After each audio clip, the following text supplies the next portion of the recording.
YouTube guys, this is संचिका और मैं लेकर आ गई हूँ एक नया वीडियो। तो मुझे ऐसा लगता है कोई ख़तरनाक काम नहीं चलता है और आज की वीडियो को हम रिकॉर्ड करना शुरू करते हैं। Okay, let's start with it. Okay, चलिए। अब हम लोगों ने पहले पार्ट में कहाँ तक पढ़ लिया था कि हम लोगों ने ये पढ़ लिया था कि मास परसेंटेज और ये W/W वाला कंडीशन हमने पूरा कर लिया था। अब यहाँ से हमें करना है, यहाँ से 11:52 हो रहे हैं, फिर 12:02 तक हम इस चैप्टर को ख़त्म कर देंगे। Volume percentage V/V, the volume percentage is defined as volume percent of a component, यानी कि volume of the component upon the total volume of the solution into the 100 into the 100।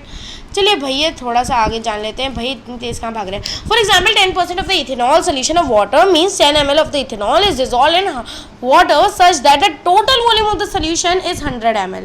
यानी कि फॉर एग्जाम्पल अगर मैं यहाँ लिखूँ, क्या लिखूँ, मैं यहाँ लिखूँ सॉल्यूट। एक तो यार मेरी थोड़ी टाइपिंग ना स्लो है, एक बार हम सी स्टार्ट लिखते हैं। सॉल्यूट प्लस क्या, मैं अगर कुछ लिखती हूँ ना उसके साथ गलतियाँ बहुत आती हैं, कोई बात नहीं, practice. Solute plus solvent forms क्या, फॉर्म्स द सॉल्यूशन। ठीक है, तो यार यहाँ पे कह रहा है कि 10%, अगर मैं यहाँ पे कहूँ मेरे पास ये 10 ग्राम है, ठीक है, और ये तो मेरे पास कितना होगा, 90 ग्राम होगा, ये 90 ml होगा क्योंकि हम अभी वॉल्यूम की बात कर रहे हैं। ठीक है, तो 90 ml होगा, ये भी सॉलिड भी हमारा 10 ml होगा। फॉर्म्स कितना, 100 ml, क्या 100। तो यहाँ से आप लोगों को समझ में आता होगा कि मैं ये कहने का मतलब है कि 10 + 90 सॉल्वेंट यानी कि 90। जब क्वेश्चन सॉल्व करो तो यहाँ पे गलती मत करना, ठीक है। Now the for the solution containing liquids are commonly, जो सॉल्यूशन क्या कह रहा है, the solutions containing liquids are commonly express in this unit. For example 35% weight by weight solution ethylene glycol is an antifreeze. क्या है, ethylene glycol. देखो यहाँ पे लिखो, ये बात ज़रूरी है, इथाइलिन क्या, फिर नीचे क्या साथ में क्या है, ग्लाइकॉल। इथाइलिन ग्लाइकॉल क्या है, एंटी फ्रीज है। क्या है, एंटी फ्रीज है। भाई मैं इतना रिपीट कर रही हूँ, याद रखना इस बात को। एंटी ग्लाइकॉल क्या है, एक एंटी फ्रीज है। ओके, ओ जान मेरी तू स्माइल कर, तेरी स्माइल पे मरते हजार हैं।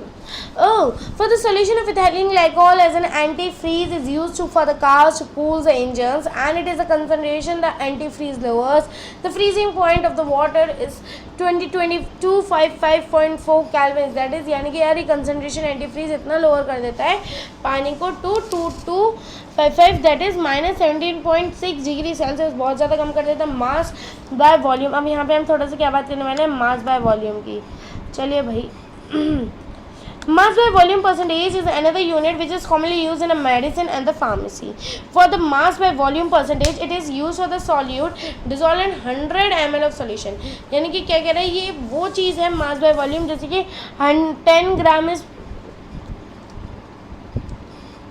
कोई क्या है 10 ग्राम है हमारे पास, कोई चीज़ क्या है 10 ग्राम है, कैप्स लॉक को बंद करते हैं। 10 ग्राम चीज़ जो है वो हमारी कितने में डिज़ोल्व है, 90 ml में डिज़ोल्व है, या फिर यहाँ पे हम ये भी कह सकते हैं हमारे 100 ml में डिज़ोल्व है। ओके, चलिए भाई आज की बात करते हैं पार्ट्स पर मिलियन की। किसकी बात करते हैं, पार्ट्स पर मिलियन की बात करते हैं। The parts per million when a solid is present in the trace quantities it is convenient to express the concentration is parts per million and it defined as. Parts per million कैसे define करा जाता है, that parts per million is equal to number of parts of the component upon total number of parts of all components of the solution into 10⁶। कितना, 10⁶। As in the case of the percentage the concentration in parts per million can also be expressed as a mass to mass, volume to volume and mass to volume. A liter of seawater which weighs 1030 gram contains 6 into 10⁻³ gram dissolved oxygen. क्या contain करता है, A liter of sea water weighs 1030 grams, contains 6 into 10 the power minus 3 grams of the dissolved oxygen O2. Such a small concentration is expressed as 5.8 gram per 10 the power 6 gram, 5.8 ppm. ये चीज़ जो छोटे छोटे concentration होते हैं उन्हें हम छोटे छोटे तरीके से एक्सप्रेस करते हैं. The concentration of pollutants in water to atmosphere is often express in the terms of, इसे क्या पढ़ते थे,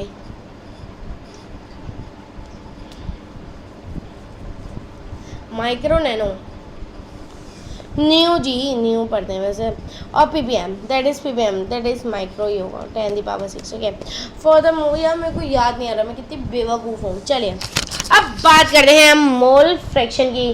basically commonly use as a symbol of mole fraction is x and the subscript of the right side of the x denotes that the component it is defined as. Mole fraction of the component is number of moles of the component upon total number of moles of all the components. For example, if the binary mixture यानी कि वो mixture जिसके पास दो चीज़ें हैं, the number of moles of A and B can be written as Na and Nb respectively. The mole fraction of A will be Na upon Na plus Nb. For a solution changing in that is changing I number of components we have, xi is equals to n1 plus n2 plus n3 plus dot dot dot dot ni is equals to ni upon summation ni. It is shown that the given solution has a mole fraction of unity. यानी कि ये बताता है कि जो mole fraction का जो summation आएगा वो क्या आएगा, 1 आएगा, 1 यूनिटी आएगा. That is x1 plus x2 plus dot dot dot for the xn or the xi. We have one mole fraction unit. Unit is very useful for relating the physical properties of the solution. See, vapor pressure of the concentration of the solution is quite useful for describing the calculation involving gaseous mixtures. Now moving forward, we have one example. Now solve this example, and by solving this example we would be ending the session. Okay, if we have the time then we are also going to solve some another examples too. Let's see. Okay, I will try to solve this page number 36 here. Okay, चलो जल्दी जल्दी करते हैं. Calculate the mole fraction of ethylene glycol. Ethylene glycol क्या था, antifreeze है, C2H6O2. ठीक है.